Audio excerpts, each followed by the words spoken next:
Épître de saint Paul aux Hébreux, chapitre 1. Dieu, ayant autrefois parlé à nos pères en divers temps et en diverses manières, par les prophètes, nous a parlé en ces derniers temps par son Fils, qu'il a établi héritier de toutes choses, par lequel aussi il a fait le monde, et qui étant la splendeur de sa gloire et l'image empreinte de sa personne, et soutenant toutes choses par sa parole puissante, après avoir fait par lui-même la purification de nos péchés, s'est assis à la droite de la majesté divine dans les lieux très hauts. Ayant été fait d'autant plus grand que les anges qu'il a hérité d'un nom plus excellent que le leur, car auquel des anges Dieu a-t-il jamais dit « Tu es mon fils, je t'ai engendré aujourd'hui ». Et dans un autre endroit, je serai son père et il sera mon fils. Et encore, quand il introduit dans le monde son fils premier-né, il dit que tous les anges de Dieu l'adorent. À l'égard des anges, il dit, il fait des vents ses anges et des flammes de feu ses ministres. Mais à l'égard du fils, il dit, ô Dieu, ton trône demeure au siècle des siècles, et le sceptre de ton règne est un sceptre d'équité. Tu as aimé la justice et tu as haï l'iniquité. C'est pourquoi, ô Dieu, ton Dieu t'a oint d'une huile de joie au-dessus de tous tes semblables. Et dans un autre endroit, c'est toi, Seigneur, qui as fondé la terre dès le commencement, et les cieux sont l'ouvrage de tes mains. Ils périront, mais tu subsistes toujours. Ils vieilliront, tous comme un vêtement. Tu les pilleras comme un habit, et ils seront changés, mais toi, tu es toujours le même, et tes années ne finiront point. Et auquel des anges a-t-il jamais dit, assieds-toi à ma droite jusqu'à ce que j'aie mis tes ennemis pour ton marchepied? Ne sont-ils pas tous des esprits destinés à servir et qui sont envoyés pour exercer leur ministère en faveur de ceux qui doivent avoir l'héritage du salut? Chapitre 2. C'est pourquoi il nous faut faire une plus grande attention aux choses que nous avons entendues, de peur que nous ne les laissions écouler. Car si la parole qui a été annoncée par les anges a eu son effet, et si toute transgression et toute désobéissance a reçu une juste punition, comment échapperons-nous si nous négligeons un si grand salut qui, ayant été premièrement annoncé par le Seigneur, nous a été confirmé par ceux qui l'avaient appris de lui? Dieu même, appuyant leur témoignage par des prodiges et des miracles, par divers effets de sa puissance et par les dons du Saint-Esprit qu'il a distribués selon sa volonté. Car il n'a point soumis aux anges le monde à venir dont nous parlons. Et quelqu'un a rendu ce témoignage dans un endroit de l'Écriture disant, « Qu'est-ce que de l'homme que tu te souviens de lui, et du Fils de l'homme que tu en prennes soin? Tu l'as fait un peu inférieur aux anges, tu l'as couronné de gloire et d'honneur, et tu l'as établi sur les ouvrages de tes mains. Tu as mis toutes choses sous ses pieds. Or Dieu lui ayant assujetti toutes choses, il n'a rien laissé qui ne lui soit assujetti. Cependant, nous ne voyons point encore maintenant que toutes choses lui soient assujetties. Mais nous voyons couronné de gloire et d'honneur ce Jésus qui a été pour un peu de temps inférieur aux anges par la mort qu'il a soufferte, afin que par la grâce de Dieu, il souffrit la mort pour tous. Car il était convenable que celui pour qui et par qui toutes choses sont toutes choses, voulant amener plusieurs enfants à la gloire, consacra l'auteur de leur salut par les souffrances. Car et celui qui sanctifie et ceux qui sont sanctifiés sont tous d'un. C'est pourquoi il n'a point honte de les appeler ses frères, disant « J'annoncerai ton nom à mes frères, je te louerai au milieu de l'assemblée. » Il dit encore « Je me confierai en lui et ailleurs, me voici, moi et les enfants que Dieu m'a donnés. » Puisse donc que ces enfants participent à la chair et au sang. Il y a aussi de même participé, afin que par la mort, il détruisit celui qui avait l'empire de la mort, c'est-à-dire le diable. et qu'il en délivra tous ceux qui, par la crainte de la mort, étaient toute leur vie assujettis à la servitude. Car il n'a pas pris les anges, mais il a pris la postérité d'Abraham. C'est pourquoi il a fallu qu'il fût semblable en toutes choses à ses frères, afin qu'il fût un souverain sacrificateur miséricordieux et fidèle dans tout ce qu'il fallait faire auprès de Dieu pour expier les péchés du peuple, car ayant souffert lui-même et ayant été tenté, il peut aussi secourir ceux qui sont tentés. Chapitre 3. C'est pourquoi mes frères qui êtes saints et qui avez part à la vocation céleste, considérez bien Jésus-Christ qui est l'apôtre et le souverain sacrificateur de la foi que nous professons, qui est fidèle à celui qui l'a établi, comme Moïse aussi l'avait été dans toute sa maison, car il a été digne d'une gloire d'autant plus grande que celle de Moïse, que celui qui a bâti la maison est plus considérable que la maison même, car il n'y a point de maison qui n'ait été bâtie par quelqu'un. Or, celui qui a bâti toutes ces choses, c'est Dieu. Et pour ce qui est de Moïse, il a été fidèle dans toute la maison de Dieu comme un serviteur pour publier ce qu'il devrait dire. Mais Christ, comme fils, est établi sur sa propre maison. Et c'est nous qui sommes sa maison, pourvu que nous conservions jusqu'à la fin la ferme confiance et l'espérance dont nous nous glorifions. C'est pourquoi, comme dit le Saint-Esprit, si vous entendez aujourd'hui sa voix, n'endurcissez point vos cœurs, comme il arriva lorsqu'on m'irrita au jour de la tentation dans le désert, où vos pères me tentaient et m'éprouvaient et virent mes œuvres pendant 40 ans. C'est pourquoi je suis indigné contre cette génération et je dis, leur cœur s'égare toujours et ils n'ont point connu mes voies. Aussi jurerai-je ceci dans ma colère, si jamais ils entrent dans mon repos. Mes frères, prenez garde qu'il n'y ait en quelqu'un de vous un cœur mauvais et incrédule qui vous fasse abandonner le Dieu vivant. Mais exhortez-vous les uns les autres chaque jour, pendant qu'il est dit, aujourd'hui, de peur que quelqu'un de vous ne s'endurcisse par la séduction du péché. Car nous avons été faits participants de Christ, pourvu que nous conservions jusqu'à la fin ce qui nous soutient dès le commencement. Pendant qu'il est dit, si vous entendez aujourd'hui sa voix, n'endurcissez point vos cœurs, comme il arriva lorsqu'on irrita.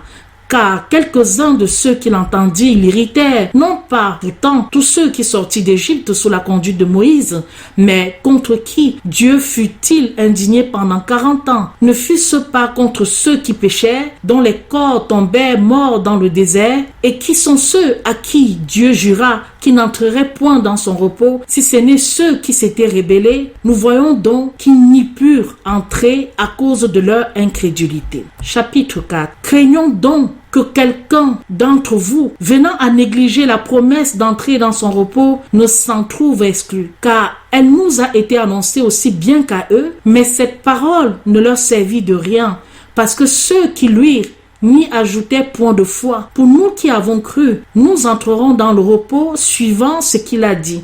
C'est pourquoi j'ai juré dans ma colère, si jamais ils entrent dans mon repos, et cela longtemps après avoir achevé l'ouvrage de la création du monde. Car l'Écriture parle ainsi en quelques endroits touchant le 7e jour. Dieu se reposa le 7e jour après avoir achevé ses ouvrages. Et encore dans cet autre endroit, s'ils entrent dans mon repos, puisse donc que quelques-uns doivent y entrer et que ceux à qui il avait été premièrement annoncé n'y entraient pas à cause de leur incrédulité. Il détermine de nouveau un certain jour par ce mot. Aujourd'hui, disant par David, si longtemps après, comme il a été dit ci-devant, aujourd'hui, si vous entendez sa voix, n'endurcissez point vos cœurs. Car si Josué les eut introduits dans le repos, Dieu ne leur parlerait pas après cela d'un autre jour. Il reste donc encore un repos pour le peuple de Dieu. Car celui qui est entré dans son repos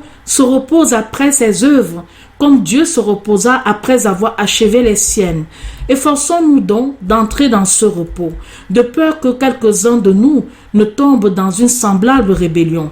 Car la parole de Dieu est vivante et efficace et plus pénétrante qu'aucune épée à 2 tranchants. Elle atteint jusqu'au fond de l'âme et de l'esprit, des jointures et des moelles, et elle juge des pensées et des intentions du cœur. Et il n'y a aucune créature qui soit cachée devant lui, mais toutes choses sont nues et entièrement découvertes aux yeux de celui auquel nous devons rendre compte. Puisque donc que nous avons un grand et souverain sacrificateur, Jésus, le Fils de Dieu, qui est entré dans les cieux, demeurons fermes dans notre profession, car nous n'avons pas un souverain sacrificateur qui ne puisse compatir à nos infimités, puisqu'il a été tenté, de même que nous en toutes choses, et si l'on en excepte le péché. Allons donc avec confiance au trône de grâce, afin d'obtenir miséricorde et de donner grâce pour être secouru dans le temps convenable. Chapitre 100. Tout souverain sacrificateur donc étant pris d'entre les hommes et établi pour les hommes dans les choses qui regardent Dieu, afin qu'il offre des dons et des sacrifices pour les péchés. Étant en état d'avoir compassion de ceux qui pêchent par ignorance et par erreur, puisque lui-même est environné de faiblesse, et c'est à cause de cela qu'il doit offrir des sacrifices pour ses péchés, aussi bien que pour ceux du peuple. Or, personne ne peut s'attribuer cette dignité que celui qui y est appelé de Dieu comme Aaron. Aussi, Christ ne s'est point attribué la gloire d'être souverain sacrificateur, mais il a reçu de celui qui lui a dit « C'est toi qui es mon fils, je t'ai engendré aujourd'hui ». Comme il dit aussi dans un autre endroit « Tu es sacrificateur éternellement selon l'ordre de Melchisédek ». C'est ce Jésus qui, pendant les jours de sa chair, ayant souffert avec de grands cris, avec de larmes, des prières et des supplications à celui qui le pouvait délivrer de la mort, fut exaucé et délivré de ce qu'il craignait.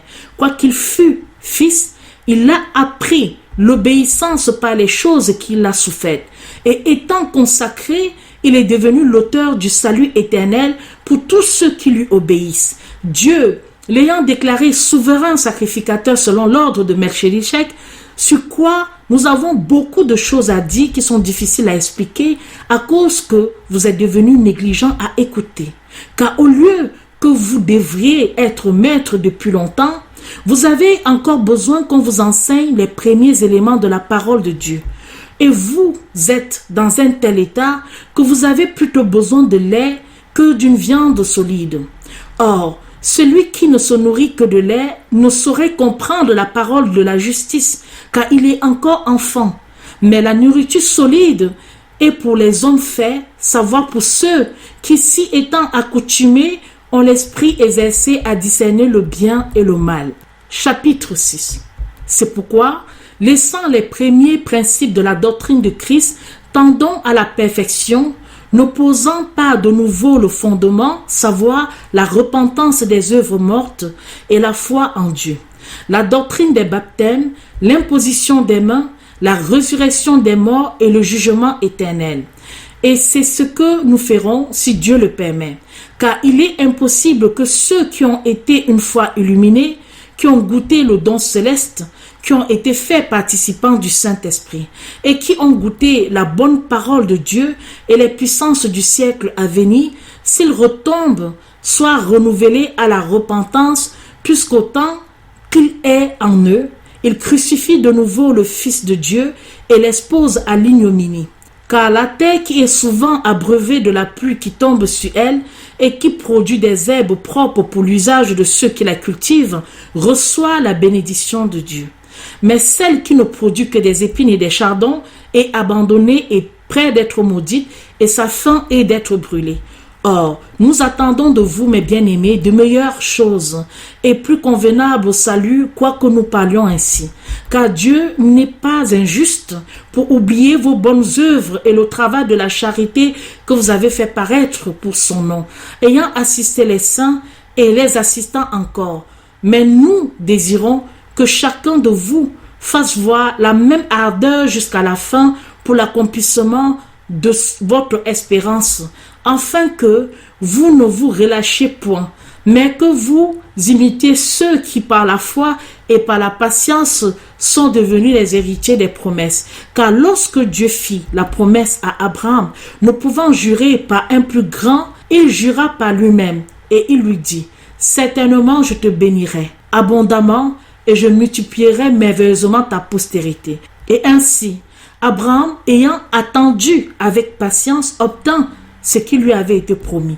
Car comme les hommes jurent par celui qui est plus grand qu'eux, et que le serment fait pour confirmer une chose termine tous leurs différends, de même, Dieu voulant montrer encore mieux aux héritiers de la promesse la fermeté immuable de sa résolution, et y fit intervenir le serment, afin que par ces deux choses qui soient variables et dans lesquelles il est impossible que Dieu mente, nous eussions une ferme consolation, nous qui avons notre recours à retenir fortement l'espérance qui nous est proposée, laquelle nous retenons comme une ancre ferme et assurée de notre âme et qui pénètre jusqu'au dedans du voile, où Jésus est entré pour nous comme notre précurseur, ayant été fait souverain sacrificateur éternellement selon l'ordre de Melchisedec.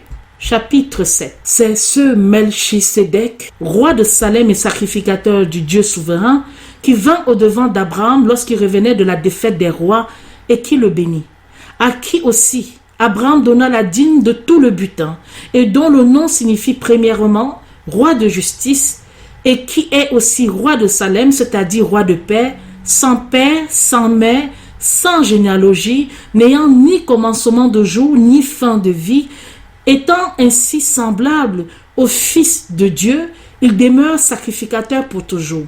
Considérez donc combien grand était celui à qui Abraham, le patriarche, lui-même donna la dîme du butin. À l'égard de ceux de la tribu de Lévi qui parviennent à la sacrificature, ils ont bien un ordre selon la loi de prendre la dîme du peuple, c'est-à-dire de leurs frères, quoiqu'ils soient tous issus d'Abraham. Mais celui qui n'était pas de la même famille qu'eux reçut d'Abraham la dîme, et bénit celui à qui les promesses avaient été faites. Or, sans contredire, celui qui bénit est plus grand que celui qui est béni. Et ici, ce sont des hommes mortels qui prennent les dîmes. Mais là, l'Écriture rend témoignage que celui qui les prend est vivant. Et pour ainsi dire, Lévi même, qui reçoit les dîmes, les a payés en la personne d'Abraham.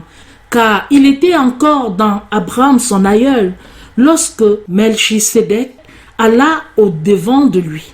Si donc on eût pu arriver à la perfection par le sacerdoce lévitique, touchant lequel le peuple avait reçu une loi, qu'est-il besoin qu'il s'éleva un autre sacrificateur qui fut nommé selon l'ordre de Melchisedec et non pas selon l'ordre d'Aaron, car le sacerdoce étant changé, il est nécessaire qu'il y ait aussi un changement de loi. En effet, celui de qui ces choses sont dites est d'une autre tribu de laquelle personne n'a assisté à l'autel, car il est évident que notre Seigneur est sorti de la tribu de Juda, à laquelle Moïse n'a point attribué le sacerdoce. Cela est encore plus manifeste en ce qu'il s'élève un autre sacrificateur semblable à Melchisedec, qui n'a point été établi par la loi d'une ordonnance charnelle, mais par la puissance d'une vie qui ne doit point finir. Selon cette déclaration de l'Écriture, tu es sacrificateur éternellement selon l'ordre de Melchisedec. Ainsi, l'ancienne loi a été abolie à cause de sa faiblesse et de son inutilité. Parce que la loi n'a rien amené à la perfection, mais une meilleure espérance par laquelle nous nous approchons de Dieu a été mise en sa place. Et même, ce n'a point été sans serment, car les autres sacrificateurs ont été établis sans serment. Mais celui qui l'a été avec serment, par celui qui lui a dit, le Seigneur l'a juré et il ne s'en repentira point, tu es sacrificateur éternellement selon l'ordre de Melchisedec. Ainsi Jésus a été fait garant d'une alliance d'autant plus excellente. À l'égard des sacrificateurs, il y en a eu plusieurs qui se sont succédés parce que la mort les empêchait de subsister toujours. Mais celui-ci, parce qu'il subsiste éternellement, a aussi un sacerdoce qui ne passe point à d'autres. Et c'est aussi pour cela qu'il peut toujours sauver ceux qui s'approchent de Dieu par lui, étant toujours vivant pour intercéder pour eux.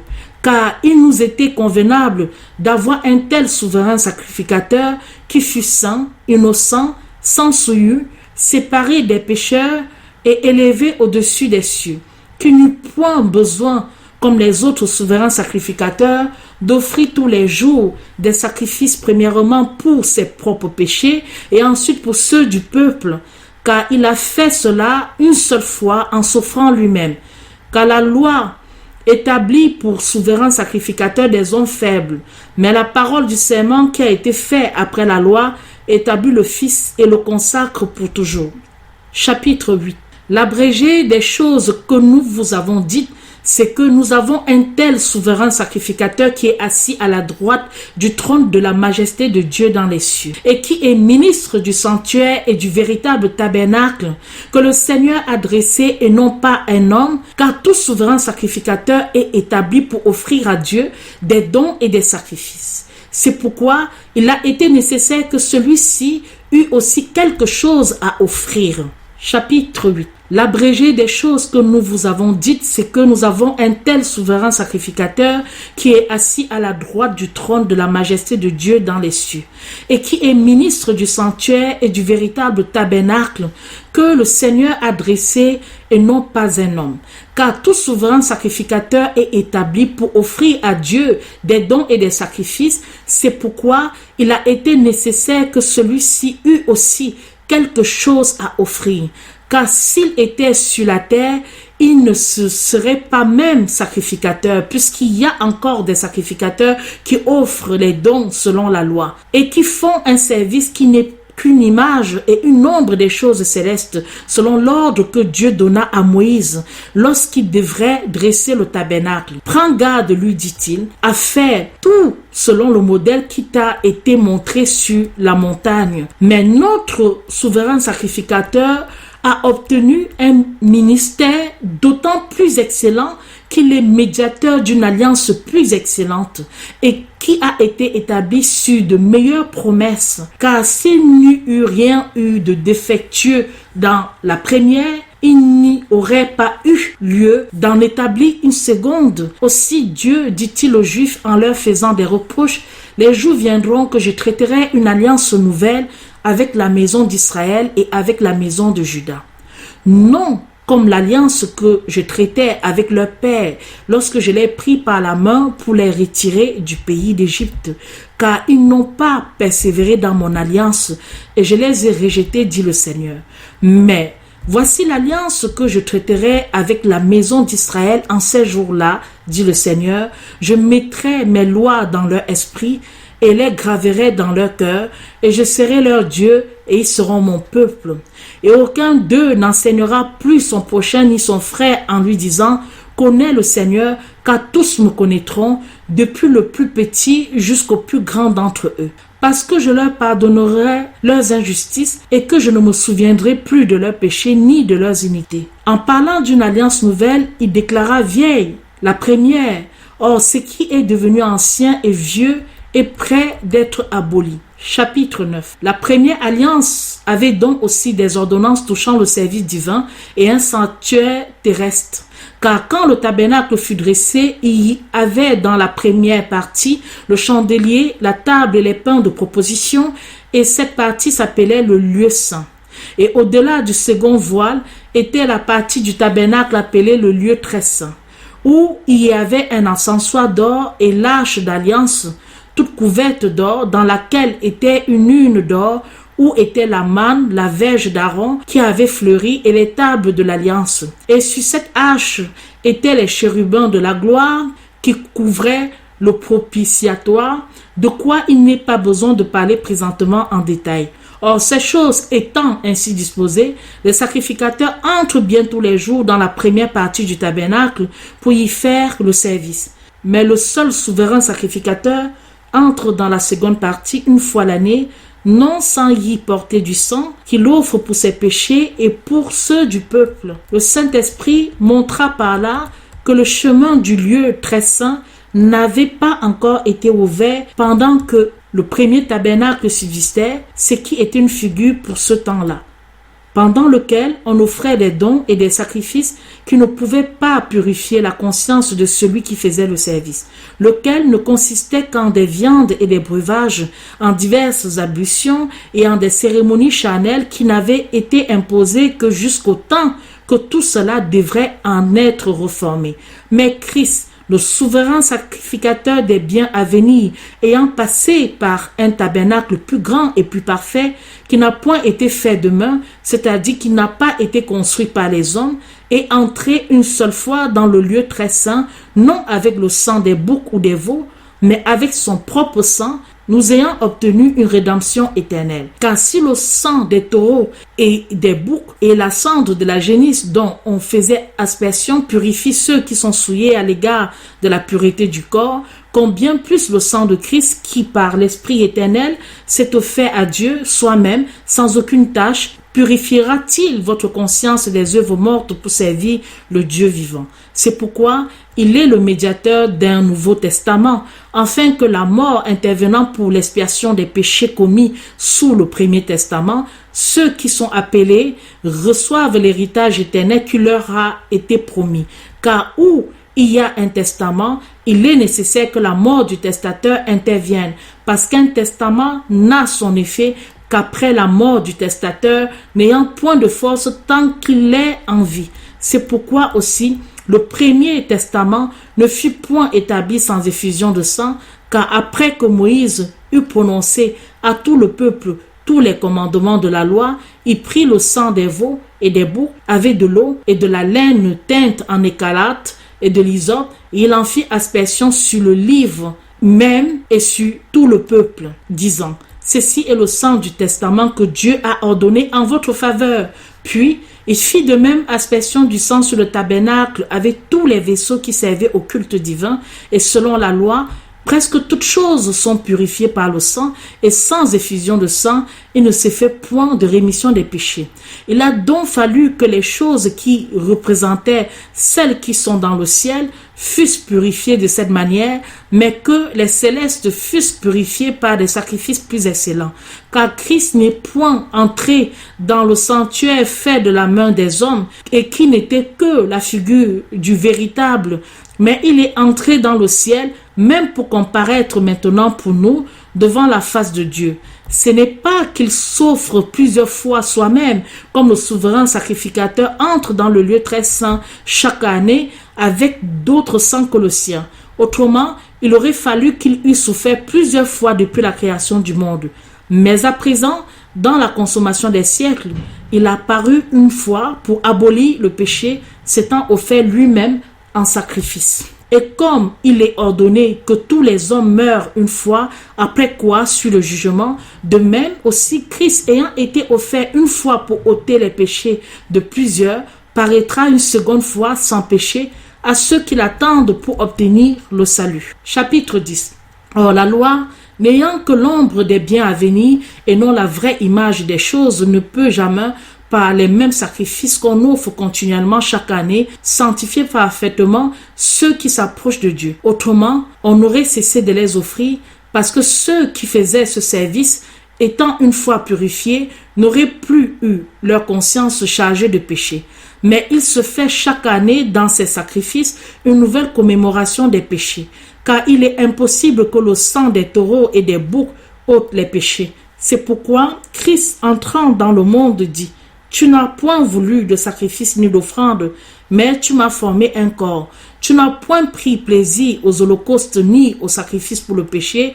Alors j'ai dit: me voici, je viens, ô Dieu, pour faire ta volonté, comme il est écrit de moi dans le livre. Et ayant dit auparavant: tu n'as point voulu de sacrifice ni d'offrande, ni d'holocauste, ni d'oblation pour le péché, et tu n'y as point pris plaisir, qui sont les choses qu'on offre selon la loi. Il ajoute ensuite: me voici, je viens, ô Dieu, pour faire ta volonté. Il abolit le premier pour établir le second, et c'est par cette volonté que nous sommes sanctifiés, savoir par l'oblation du corps de Jésus-Christ, laquelle a été faite une seule fois. Tout sacrificateur donc assiste chaque jour, faisant le service et offrant plusieurs fois les mêmes sacrifices qui ne peuvent jamais ôter les péchés. Mais celui-ci, ayant offert un seul sacrifice pour les péchés, s'est assis pour toujours à la droite de Dieu, attendant ce qui reste encore, qui est que ses ennemis soient réduits à lui servir de marchepied. Car par une seule oblation, il a amené pour toujours à la perfection ceux qui sont sanctifiés.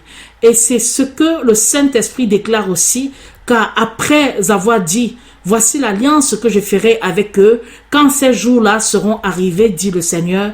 Je mettrai mes lois dans leur cœur et je les écrirai dans leur entendement. Il ajoute, et je ne me souviendrai plus de leurs péchés ni de leurs iniquités. Or, où la rémission des péchés est accordée, il n'est plus besoin d'oblation pour le péché.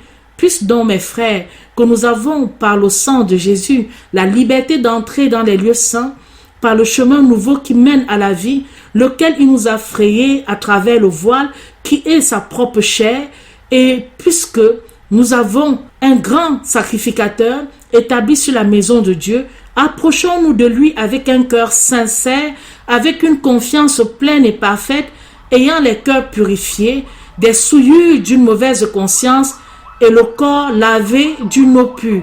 Retenons constamment la profession de notre espérance sans varier, car celui qui a fait les promesses est fidèle. Et prenons garde les uns aux autres pour nous exciter à la charité et aux bonnes œuvres. N'abandonnons point nos assemblées, comme quelques-uns ont coutume de faire, mais exhortons-nous les uns les autres, et cela d'autant plus que vous voyez approcher le jour. Car si nous péchions volontairement, après avoir reçu la connaissance de la vérité, il ne reste plus de sacrifice pour les péchés. Et il n'y a plus rien à attendre qu'un jugement terrible et un feu ardent qui doit dévorer les adversaires. Si quelqu'un avait violé la loi de Moïse, il mourrait sans miséricorde sur le témoignage de 2 ou 3 personnes. Combien plus grand croyez-vous que doivent être le supplice dont sera jugé digne celui qui aura foulé aux pieds le Fils de Dieu et tenu pour une chose profane le sang de l'alliance par lequel il avait été sanctifié et qui aura outragé l'esprit de la grâce. Car nous connaissons celui qui a dit « C'est à moi qu'appartienne la vengeance. Je le rendrai, dit le Seigneur, et ailleurs le Seigneur jugera son peuple. » C'est une chose terrible que de tomber entre les mains du Dieu vivant. Rappelez dans votre mémoire les premiers temps auxquels, après avoir été éclairés, vous avez soutenu un grand combat de souffrance. Quand, d'un côté, vous avez été exposé à la vue de tout le monde, à des opprobes et à des persécutions, et que de l'autre, vous avez pris part aux maux de ceux qui étaient ainsi traités. Car vous avez aussi compati à mes liens, et vous avez souffert avec joie qu'on vous ravit vos biens, sachant que vous en avez dans les cieux de plus excellents et qui sont permanents. N'abandonnez donc pas votre confiance qui doit avoir une si grande récompense, car vous avez besoin de patience, afin qu'après avoir fait la volonté de Dieu, vous remportiez l'effet de sa promesse. Car encore un peu de temps, et celui qui doit venir viendra, et ne tardera point. Or, le juste vivra par la foi, mais si quelqu'un se retire, mon âme ne prend point de plaisir en lui. Pour nous, nous ne sommes pas de ceux qui se retirent pour périr, mais nous sommes de ceux qui gardent la foi pour sauver leur âme. Chapitre 11. Or, la foi est une vive représentation des choses qu'on espère et une démonstration de celles qu'on ne voit point. Car par elle, les anciens ont obtenu un bon témoignage. C'est par la foi que nous savons que le monde a été fait par la parole de Dieu, en sorte que les choses qui ne se voient n'ont pas été faites de choses qui parussent. C'est par la foi qu'Abel offrit à Dieu un plus excellent sacrifice que Caïn, et qu'il obtint le témoignage d'être juste. Dieu rendant un bon témoignage à ses offrandes. Et quoique mort, il parle encore par elle. C'est par la foi qu'Enoch fut enlevé pour ne point mourir, et il ne parut plus, parce que Dieu l'avait enlevé, car avant que d'être enlevé, il avait obtenu le témoignage d'être agréable à Dieu. Or, il est impossible de lui être agréable sans la foi, car il faut que celui qui s'approche de Dieu croit que Dieu est et qu'il est le rémunérateur de ceux qui le cherchent. C'est par la foi que Noé, ayant été divinement averti des choses qu'on ne voit point encore, craignit et bâtit l'arche pour sauver sa famille. Et par cette arche, il condamna le monde et fut fait héritier de la justice qu'il s'obtient par la foi. C'est par la foi qu'Abraham, étant appelé, obéit pour venir au pays qu'il devrait recevoir pour héritage. Et il partit, ne sachant où il allait. C'est par la foi qu'il demeura comme étranger dans la terre qui lui avait été promis, habitant sous des tentes, aussi bien qu'Isaac et Jacob, qui étaient héritiers avec lui de la même promesse. Car il attendait la cité qui a des fondements et de laquelle Dieu est l'architecte et le fondateur. C'est aussi par la foi que Sarah reçut la vertu de concevoir et qu'elle enfanta, étant hors d'âge d'avoir des enfants, parce qu'elle crut que celui qui le lui avait promis était fidèle. C'est pourquoi il est né d'un seul homme et qui était déjà affaibli par l'âge, une multitude aussi nombreuse que les étoiles du ciel et que le sable innombrable qui est au bord de la mer. Tous ceux qui sont morts dans la foi sans avoir reçu les choses qui leur avaient été promises, mais les ayant vues de loin, crus et embrassés et ayant fait profession d'être étrangers et voyageurs sur la terre. Car ceux qui parlent ainsi montrent clairement qu'ils cherchent leur patrie. En effet, s'ils eussent eu en vue celle d'où ils étaient sortis, ils avaient assez de temps pour y retourner. Mais ils en désiraient une meilleure qui est la céleste. C'est pourquoi Dieu ne dédaigne pas de s'appeler leur Dieu, car il leur avait préparé une cité. C'est par la foi qu'Abraham offrit Isaac lorsqu'il fut éprouvé et que celui qui avait reçu les promesses offrit son fils unique, à l'égard duquel il avait été dit, c'est en Isaac que ta postérité sera appelée de ton nom. Ayant pensé en lui-même que Dieu pouvait ressusciter Isaac des morts, aussi le recouvra-t-il par une espèce de résurrection. C'est par la foi qu'Isaac donna à Jacob et Ésaü une bénédiction qui regardait l'avenir. C'est par la foi que Jacob, mourant, bénit les deux fils de Joseph et adora, étant appuyé sur le haut de son bâton. C'est par la foi que Joseph, mourant, parla de la sortie des enfants d'Israël et qu'il donna des ordres touchant ses os. C'est par la foi que Moïse, étant né, fut caché pendant 3 mois par son père et sa mère, parce qu'il voyait que c'était un bel enfant et il ne craignit point l'édit du roi. C'est par la foi que Moïse, devenu grand, renonçant à la qualité de fils de la fille de Pharaon, choisissant plutôt d'être affligé avec le peuple de Dieu que de jouir pour un peu de temps des délices du péché. Et regardant l'opprobre de Christ comme des richesses plus grandes que les trésors de l'Égypte, parce qu'il avait en vue la rémunération. C'est par la foi qu'il quitta l'Égypte sans craindre la colère du roi, car il demeura ferme comme voyant celui qui est invisible. C'est par la foi qu'il célébra la Pâque et qu'il fit l'aspersion du sang, afin que le destructeur qui tuait les premiers-nés ne touchât point ceux des Israélites. C'est par la foi qu'il passait par la mer Rouge comme par un lieu sec, ce que les Égyptiens ayant voulu tenter, y furent submergés. C'est par la foi que les murailles de Jéricho tombèrent après qu'on eut fait le tour pendant 7 jours. C'est par la foi que Rahab l'hôtelière ne périt point avec les incrédules, parce qu'elle reçut les espions et les mit en sûreté. Et que dirais-je encore? Car le temps me manquerait si je voulais parler de Gédéon, de Barak, de Samson, de Jephthé, de David, de Samuel et des prophètes, qui par la foi ont conquis des royaumes, ont exercé la justice, ont obtenu l'effet des promesses, ont fermé la gueule des lions, ont éteint la force du feu, ont échappé aux tranchants des épées, ont été guéris de leurs maladies, ont été vaillants dans la guerre, ont mis en fuite des armées ennemies. Des femmes ont recouvré par la résurrection leurs enfants morts. D'autres ont été cruellement tourmentés, refusant d'être délivrés afin d'obtenir une meilleure résurrection. Et d'autres ont été éprouvés par les moqueries et les fouets, d'autres par les liens et par la prison. Ils ont été lapidés, ils ont été sciés, ils ont été à toutes sortes d'épreuves. Ils sont morts par le tranchant de l'épée. Ils ont été errants çà et là, vêtus de peau de brebis et de peau de chèvre, destitués de tout, affligés, maltraités. Eux dont le monde n'était pas digne, ils ont erré dans les déserts et dans les montagnes, se cachant dans les cavernes et les antres de la terre, et tout cela, ayant obtenu un bon témoignage par leur foi, n'ont point reçu ce qui leur avait été promis. Dieu, ayant pourvu quelque chose de meilleur pour nous, afin qu'ils ne parvinssent pas à la perfection sans nous. Chapitre 12. Nous donc aussi, puisque nous sommes environnés d'une si grande nuée de témoins, Rejetant tout fardeau et le péché qui nous enveloppe aisément, poursuivons constamment la course qui nous est proposée. Regardant à Jésus, le chef et le consommateur de la foi, qui en vue de la joie qui lui était proposée, a souffert la croix, méprisant l'ignominie, et s'est assis à la droite du trône de Dieu. C'est pourquoi, considérez bien celui qui a souffert une si grande contradiction des pécheurs, afin que vous ne vous abattiez pas en perdant courage. Vous n'avez pas encore résisté jusqu'au sang, en combattant contre le péché.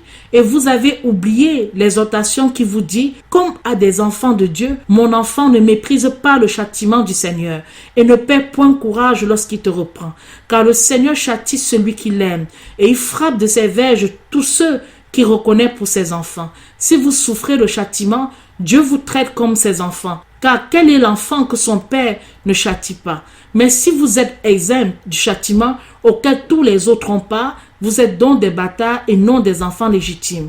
Et puisque nos pères, selon la chair, nous ont châtiés et que nous avons eu du respect pour eux, ne serons-nous pas beaucoup plus soumis au Père des esprits pour avoir la vie? Car quand à nos pères, ils nous châtiaient pour un peu de temps, comme ils le trouvaient bon. Mais Dieu nous châtie pour notre profit, afin de nous rendre participants de sa sainteté.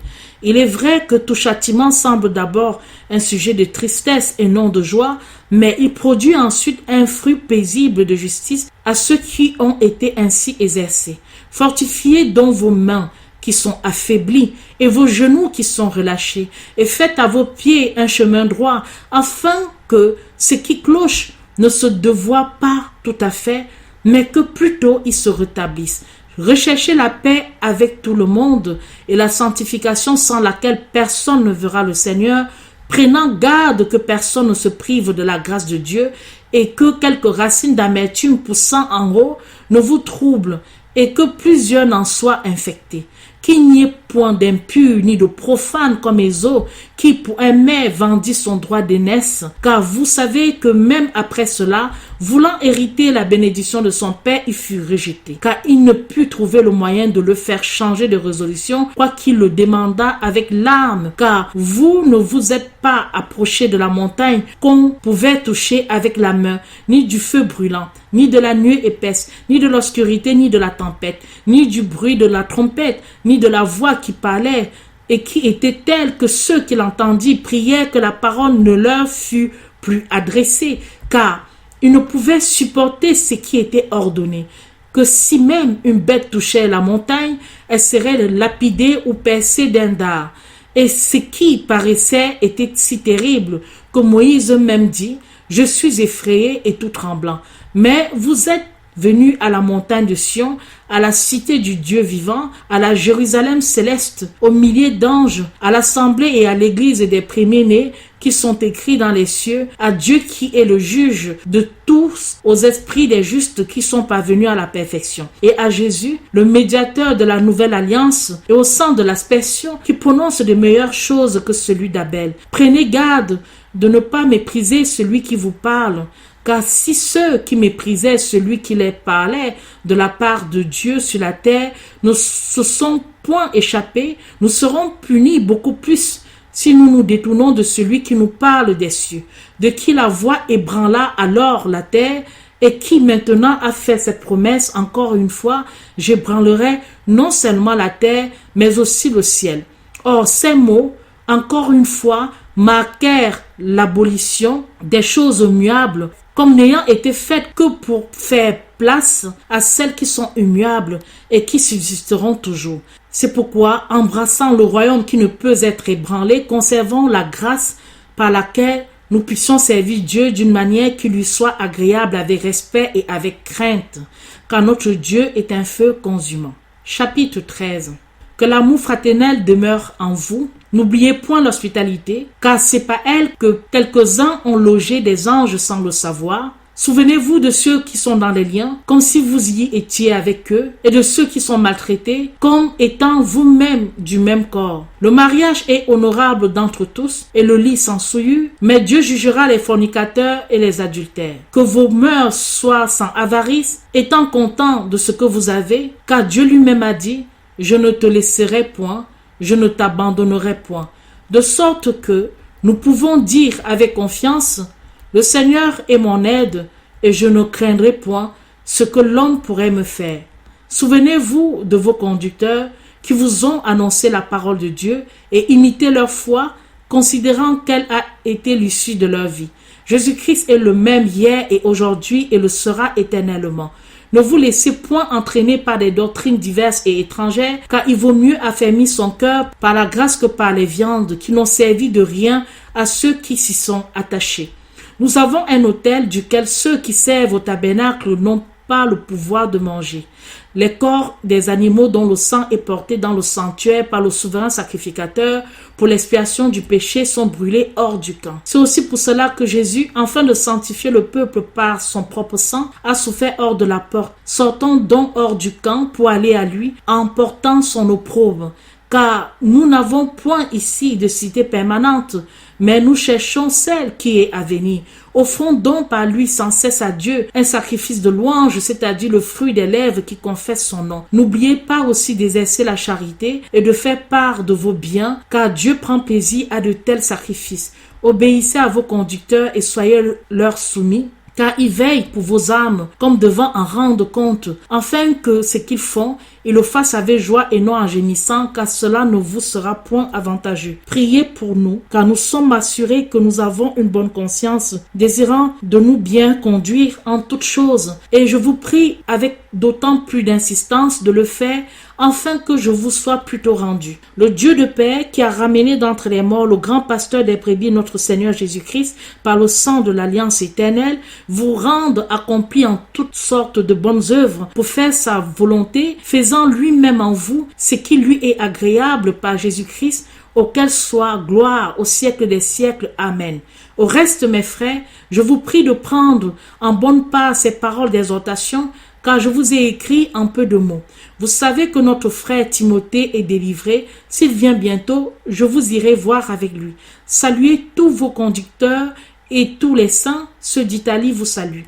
La grâce soit avec vous tous. Amen.